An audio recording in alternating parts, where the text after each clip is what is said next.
Ich versteh die Welt nicht mehr. Viele Bezeichnungen, die ich früher schon gesagt hab, darf ich nun nicht mehr nehmen. Die sind nicht mehr politisch korrekt. Weißt du, was ich mein? Vandaag heet dat anstatt Friseuse Friseurin und anstatt Masseuse Masseurin. Masseusen gibt das auch noch, aber die habt sich auf ganz bestimmte Massagen spezialisiert.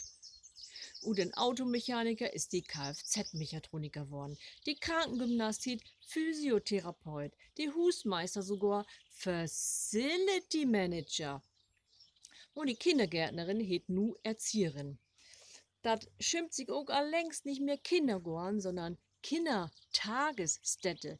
Dabei hat mir die Vorstellung von Kindergorn ein Gorn, in den die Kinder mit vielerlei ranwast jümmer gaut gefallen. Sogar ein Udland giftet den deutschen Begriff Kindergarten. Was hört sich Kindertagesstätte dagegen doch hart und irgendwie steril an, oder? Für mich hört sich das überhaupt nicht nach Kinderlachen und nach wildes Leben an. Und auch so neimodische Wörter als Cardigan oder Hoodie trug ich nicht. Bei mir hier das auch nur noch Strickjacken und Kapuzenpullover. Dat Integration nu Inklusion heet, gefällt mir gaut. Und auch, dass man nicht Behinderte sagt, sondern Menschen mit andere Bedürfnisse. Das passt doch. Aber habt ihr einmal junge Menschen, die zwar Teil sind und die du früher schwer erziehbar sechtest, hast du einmal gehört, dass die als verhaltensoriginell beteiligt worden sind? Das ist jo wohl mal ne ganz neue Sichtwies. Utländer sagt man lang nicht mehr, sondern das sind Menschen mit Migrationshintergrund. Menschen mit dunkler Hut sind nicht einfach Swade, sondern sie heet maximal pigmentierte oder auch Personen mit Hautfarbe, die in Afrika und Südamerika verbreiteter ist als in Nordamerika. Was für ein Quatsch! Negerkuss oder Mohrenkopf ist rassistisch. Darum sagt man nu Schoko oder Schumküsse. Na, Hauptsache, so schmeckt das Schimmer. Und auch, ob die Kinderbauklassiker, die kleine Hexe noch so heten drauf, das weiß ich nicht. Anstatt Hex musst du am Ende weibliches Wesen mit Besen singen. Von Räuber darfst du wahrscheinlich auch bald nicht mehr schnacken. Stellt sich bloß die Frage, was denn ut Räuber Hotzenplotz wat. Eskimo ist auch diskriminierend. Nu sagt man Inuit.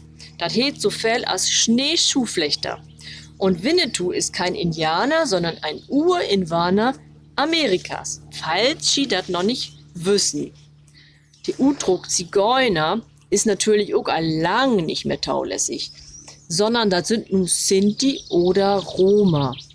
Dabei habt ihr schimmer Zigeuner secht. Und das hat für uns überhaupt keinen negativen Biegesmack. Im Gegenteil, Zigeuner hat für mich als Kind Freiheit symbolisiert. So als mein Filmheld Apart der Zigeuner, die wild mit seinem Pferd durch die Gegend riende und von nix Angst hat.